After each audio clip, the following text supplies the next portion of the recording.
3 राज्यों में भारतीय जनता पार्टी की सरकार बनी है। 2 राज्यों का क्या रिजल्ट है? आपने पहले भी समय-समय पर राजनीतिक विश्लेषक के तौर पर इंटरव्यू दिए हैं।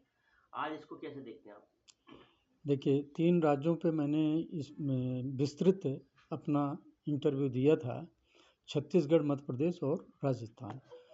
और तेलंगाना पे मैंने एक सिंपल वो दिया था कि किसकी सरकार बनेगी। छत्तीसगढ़ में मैं पहले बताया था कि वहाँ पर टक्कर बहुत कांटे की होगी और बड़े नेताओं के मूवमेंट के ऊपर सारा दारोमदार है कि इलेक्शन का रुख किस तरफ मोड़ते हैं। तो वहाँ पर जो इलेक्शन में प्रचार शुरू हुआ, पहले वाले इलेक्शन में 2018 के इलेक्शन में जो आदिवासी क्षेत्र था वो कांग्रेस की तरफ टोटल मुड़ा हुआ था और उनको वोट दिया था। इस बार कांग्रेस ने वहाँ जो गलती की थी भूमि अधिग्रहण को लेके, उसका विरोध था और वनवासी क्षेत्र को बीजेपी की जो वन कल्याण समिति है, इनका वनवासी कल्याण समिति का इनका आश्रम है, वो उसके वहाँ पे कई कार्यालय हैं जो वन क्षेत्र में कार्यरत हैं। उन्होंने उनको बहुत तरीके से अवेयर किया। धर्मांतरण हो रहा था, उसको उन्होंने उस पर बहुत सारा प्रतिबंध लगाने की कोशिश कराई और लोगों में जागरूकता पैदा की। उसका रिजल्ट रहा वनवासी क्षेत्र जो आदिवासी एरिया है, उसके रिजल्ट बिल्कुल उल्टे आए और पलट गई पूरी बाजी इनकी। क्षेत्र में जो वहाँ पर देखा जाए नक्सली क्षेत्र था, वहाँ भी आदिवासियों ने इनको वोट दिया और वहाँ भी जीते। इसके बाद आता प्लेन, मध्य क्षेत्र और प्लेन का भाग जो है, इसमें काफ़ी सीटें हैं, उसमें 29 हैं, इसमें बैलेंस इसी में है। उन सीटों में इनकी सरकार का, कांग्रेस सरकार के जो घोटाले थे, महादेव ऐप का घोटाला, भर्ती घोटाला, और इन दो ने काफ़ी वहाँ पे जनता को गुमराह किया और जागरूक भी किया। और बीजेपी ने मौके पे, बिल्कुल इलेक्शन के मौके पे इन मुद्दों को उठाकर पूरे कार्यक्रम को बदल दिया। तीसरा इनका सबसे महत्वपूर्ण जो वो आया, वहाँ की जनता में जो योगदान था छत्तीसगढ़ सरकार का, वो उतना अच्छा नहीं था। मोदी जी ने वहाँ जो गारंटी दी, उनकी गारंटी का रिजल्ट ये रहा कि वो इलेक्शन मोदी जी वर्सेस कांग्रेस हो गया। बीजेपी सेकंड पे आ गई। मोदी जी की गारंटी योजना और मोदी जी का चेहरा फ्रंट में आया और वोट कन्वर्जन जो 18 में था 33.6% बीजेपी को मिला था और 43.9% कांग्रेस को था। वो बदलकर इस इलेक्शन में छत्तीसगढ़ में 46% तो आ गई बीजेपी को और 42% गया कांग्रेस को। तो कांग्रेस ज़्यादा वोट नहीं, अपना वो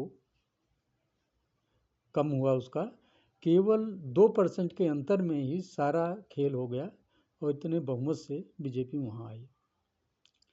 मेन चीज़ होता, मैं बार बार कहा, पार्टी का नेतृत्व 3-4% वोट ऐसे स्विंग कर देता है इलेक्शन के बाद। मतलब जब प्रचार होता, प्रचार बंद होने से पहले 3-4 दिन में वो काफ़ी स्विंग करता है। तो वहाँ पर मोदी जी के जो भाषण थे वो ऑथेंटिक और बिल्कुल जो देखा जाए कि वो प्रयोग में लाए जा सकते हैं और उन पे कोई संशय नहीं था। जनता ने उसको एक्सेप्ट किया कि ये जो है, जो कह रहे हैं ये पॉसिबल है, संभव है, ये हो जाएगा और ये कर भी रहे हैं। दूसरी तरफ कांग्रेस नेतृत्व ने जो स्पीच दी, वो केवल 2 चीज़ों में उलझ गए। एक उनका रहा जाति जनगणना और आदिवासियों का फाइनेंशियल डिसीजन में उनकी भागीदारी। जाति जनगणना एक ऐसा मुद्दा उन्होंने उठाया जो कि 1948 में इस पे चला एक अभियान कि जातियों में ख़त्म करके सब में एकता लानी चाहिए, और ये शुरू हुआ। एक बार 50 साल तक जाति एकता की बात की, एक जात ख़त्म होनी चाहिए, सारी होनी चाहिए, और आज उनके कांग्रेस के नेतृत्व ने उसको कहा कि जाति जनगणना, फिर जाति जनगणना और जाति में ही उलझ गए कि 50 साल तो जात खत्म करने में लग गया, फिर जात पैदा करने में लगाने में। जनता समझ रही थी कि केवल हमको बेवकूफ़ बनाया जा रहा है, जाति जनगणना से किसी का कोई फ़ायदा होने वाला नहीं है। इसके बाद आता है कि भागीदारी की बात। फाइनेंशियल एप्लीकेशन जो हैं, फाइनेंशियल डिसीजन जो होते हैं, वो पार्लियामेंट के थ्रू होते हैं। पार्लियामेंट में तो उतने लोग बैठे हुए हैं, सभी उसके आरक्षण से जुड़े हुए, और वहाँ पे उनकी भागीदारी तय होती है सबकी। इसके बाद इम्प्लीमेंट तो सरकार करती है, उसके एम्प्लॉय करते हैं, वो इलेक्टेड नहीं होते, वो तो सिलेक्शन से आते हैं, सरकार करती है, आयोग करता है, और उसमें भी आरक्षण है।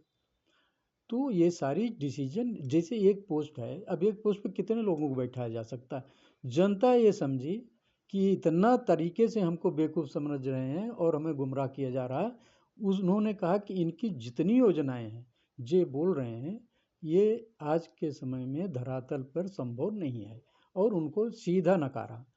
आज के परिप्रेक्ष्य में क्या मुद्दा होना चाहिए? मुद्दा तो होना चाहिए जो आज समाज में चल रहा है, आतंकवाद को ख़त्म होना चाहिए, सबके समान अधिकार मिलना चाहिए, सबको नौकरी और एम्प्लॉयमेंट मिलना चाहिए, सबको सुरक्षा मिलनी चाहिए, देश आगे बढ़ना चाहिए, देश की सीमाएं सुरक्षित होनी चाहिए, और हर एक वर्ग, महिलाएं किसी भी वर्ग की हों और जनमानस किसी भी वर्ग का हो, वो सुरक्षित हो, वातावरण सुरक्षित हो। तो इन सब की ज़रूरत है जो जनता चाहती है, जो कांग्रेस के एजेंडे से कोसों दूर था, तो इसलिए जनता ने उन्हें इग्नोर किया। अभी हाल ही में भारत जोड़ो यात्रा राहुल गांधी की कांग्रेस पार्टी ने निकाली गई, उसको कैसे देखते हैं? उसका वोट बैंक बढ़ा या घटा? भारत जोड़ो यात्रा में जहाँ जहाँ से यात्रा गई थी, वहाँ वहाँ तो कोई खास इनको फ़ायदा हुआ नहीं, और यात्रा में जो इनकी वो थी, वो एक तरीके से पार्टियाँ ऑर्गेनाइज करती हैं, भीड़ भी, और मैनेज भी करती हैं रास्ते को। तो पब्लिक तो किसी भी यात्रा को देखने के लिए आती है, देखती है क्या जुलूस जा रहा, कैसा है, क्योंकि आजकल हमारे गांव में जाएंगे तो वहाँ पे 10-20 आदमी इकट्ठे जाते हैं, उनको देखने के लिए लोग निकलते ही रहते हैं। तो वो जनता ने उसको इसी वे में लिया कि एक यात्रा जा रही है, ये कैसी है देखने आई थी, उसका कोई खास असर नहीं हुआ। देखिए, मध्य प्रदेश चुनाव में जो पहले लोग प्रेडिक्ट कर रहे थे, उससे बिल्कुल उल्टा निकला। रीज़न ये था कि मैंने पहले भी अपने इंटरव्यू में बताया था आपको कि मध्य प्रदेश में जो कहा जा रहा ऐसा नहीं है, टक्कर बिल्कुल लगभग की है, और यदि पार्टियां अपने टिकट बंटवारे में सही काम करेंगी, पुराने को देंगी, जो भी करेंगी, उनमें अगर कोई खामी होगी तो इलेक्शन पे बड़ा असर पड़ेगा। दूसरा आया कि इनकी योजनाएं कहाँ कहाँ हैं, उसका असर होना था। तो इस बहुत सारी चीज़ें उसमें फैक्टर मैंने एक्सप्लेन किया था। उसमें से मैं लेता हूँ शिवराज सिंह चौहान की एक लाडली बहना योजना, जो एन मौके पे ली गई, और ये ऐसा हुआ, उसमें मैंने बताया था कि गरीब वर्ग को 1000 रुपया प्रति माह अगर मिलता है लाडली बहना योजना में, उन्होंने बताया था कि हमें बहुत अच्छा सपोर्ट मिलेगा, हम इससे काफ़ी अपने को सुधार सकते हैं। एक तो फैक्टर ये आया जिसमें महिलाओं ने बढ़ चढ़ के हिस्सा लिया और वोटिंग की। दूसरा आया, वहाँ पर जो आदिवासी क्षेत्र था, पिछली बार बीजेपी की सरकार तो थी, लेकिन उस क्षेत्र में सारे एमएलए, मैक्सिमम एमएलए कांग्रेस के थे, जिन्होंने काम कुछ नहीं किया, और उन लोगों का कहना था कि काम नहीं हुआ, और वहाँ पर बीजेपी ने बहुत पहले ही अपना मूवमेंट चला दिया था कि जिस कमी से मैं हारा हूँ उस कमी को दूर किया। तो वहाँ पर बिसेन को लाए, मंत्री बनाए, और उनके पूरे उसको क्षेत्र को उन्होंने कवर किया। ये कांग्रेस को भनक भी नहीं लगी, और वहाँ से इन्होंने टिकट भी रिपीट वही कर दिए जो काम नहीं किए थे। तो वहाँ से इनकी पैर उखड़ गए पूरा। कहीं भी जहाँ पे प्रेडिक्ट हो रहा था कि इनको बहुमत मिलेगा, वहाँ से जीतेंगे, वहाँ से जीते नहीं। इसके बाद आता है वहाँ की जो स्टेट की सेंट्रल की योजनाएं थी वो सफिशिएंट थी और पब्लिक उस पर काफ़ी राजी थी। कांग्रेस की जो योजनाएं आई, जो उनके वादे आए, वो एक अतिशयोक्ति में आए, जिसको धरातल पे लागू करने में प्रदेश कंगाल हो जाता है। जनता भी सोचती कि देंगे कहाँ से, लेंगे कहाँ से। तो उन सब चीज़ों को लेके एक काफ़ी अंतर आया, उनमें विश्वास नहीं जगा पाए। और उनके जो क्षेत्रीय दो नेता थे, मध्य प्रदेश स्टेट देख रहे थे, उन्होंने भी अपने नेताओं को आगे बढ़ने ही नहीं दिया कि वो कुछ काम कर सकें या सही कैंडिडेट चुनाव में वो सहयोग कर सकें। तो वहाँ जो उनकी चली वो कांग्रेस के लिए हानिकारक हुई। और जो कांग्रेस की पॉलिसी है, अभी जो नई पॉलिसी है जाति जनगणना और ये सब कराने की, ये भी इनके लिए निगेटिव रहा, क्योंकि लोग जातियों में अब विश्वास इस तरीके से नहीं करते, विकास में विश्वास करते हैं। विकास का कोई योजना वहाँ पे उन्होंने नहीं दिया था। इसके बाद देखिए मोदी जी की जो भाषण में क्लियर उन्होंने कह दिया, इनके जाति जनगणना के अगेंस्ट उन्होंने एक अपना वो बताया कि किसान, गरीब, युवा और महिला, ये 3 जातियां हैं देश में जिनके विकास के लिए हम काम करेंगे, और जाति जनगणना में कोई किसी का अभी फायदा होने वाला नहीं है।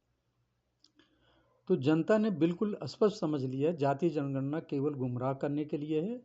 और मोदी जी की ये 4 जो चीज़ें बताई गई, किसान, महिला और युवा और गरीब की जो विकास की योजनाएं बताई गई, ये बिल्कुल सही हैं और इसको लागू करने से हर वर्ग को फ़ायदा होगा।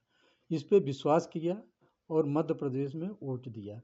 अब आता है माधवराव, इनके ज्योतिराव सिंधिया जी के। सिंधिया जी एक अच्छे नेता कांग्रेस के थे। उन्होंने 18 से पहले एक आंदोलन जनजाति SC ST के लिए चलाया था, जिसका फ़ायदा कांग्रेस 18 में ले चुकी थी, और वो श्रेय जाता है ज्योतिराव सिंधिया जी को। ज्योतिराव सिंधिया जी के कंधे पर उस समय कांग्रेस अच्छी खासी सीटें पाई आदिवासी क्षेत्र में।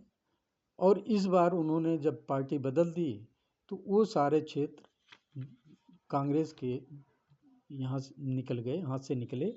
और इसके में तो ज्योतिराव सिंधिया जी ने उसमें बढ़ चढ़ के भाग लिया था, और वो थोड़ा बीजेपी के लिए 2018 में निगेटिव था। तो इस बार सारा सिंधिया जी को बीजेपी ने जो महत्व दिया, और सिंधिया जी की एक अपनी इमेज है, उनके ऊपर कोई करप्शन चार्ज नहीं है, और जनता उनको अब भी चाहती है। बाहर अपने क्षेत्र चंबल और ग्वालियर क्षेत्र से भी हटके वो एक बड़े नेता के रूप में कांग्रेस में थे और बीजेपी में भी हैं। बीजेपी ने उनको एक्सेप्ट किया कि एक बिल्कुल स्वच्छ छवि वाला नेता है, उनको हमें समर्थन करना चाहिए। चंबल में किसी जो वहाँ पे स्टेट मिनिस्टर, हमारे सेंट्रल के मिनिस्टर थे, उनका उतना रोल नहीं हो पाया जितना होना चाहिए था, नहीं तो सीटें और बढ़ सकती थी। उसका रिजल्ट रहा कि 1 हारे 1 जीते। और ओवरऑल अगर देखा जाए तो मध्य प्रदेश का भी इलेक्शन मोदी जी के ही आश्वासन पे लड़ा गया, और शिवराज सिंह चौहान जी का जो रोल रहा, वो अगर उनको आगे करके मंत्री चीफ मिनिस्टर पद को आगे करके अगर लड़ते तो ये रिजल्ट आना संभव नहीं था, क्योंकि वहाँ पे 2 गुट थे। एक तो जो शिवराज सिंह चौहान से नाराज़ था, वो विरोध करता। दूसरा जो कांग्रेस के लोग थे, उनको भी एक मौका मिलता कि इन्हीं को बना रहे हैं, इन्हीं को बना रहे हैं, तो वो एक एंटी कमेंसी चलती। लेकिन ये बहुत बड़ा डिसीजन हुआ शिवराज सिंह चौहान को चीफ मिनिस्टर प्रोजेक्ट नहीं किया। उसका रिजल्ट रहा अपोजिट में जो असंतुष्ट थे वो भी लड़े कि मेरी भी संभावना हो सकती है चीफ मिनिस्टर की। वो अपने पूरे विंध्य क्षेत्र, बुंदेलखंड, ये सारे लोग, खूब अच्छा रिजल्ट आया, वो भी लड़े। और उसका रिजल्ट रहा कि माधवराव सिंधिया के क्षेत्र में भी लोगों ने बढ़ चढ़ के वोटिंग की और बीजेपी को बढ़त मिली।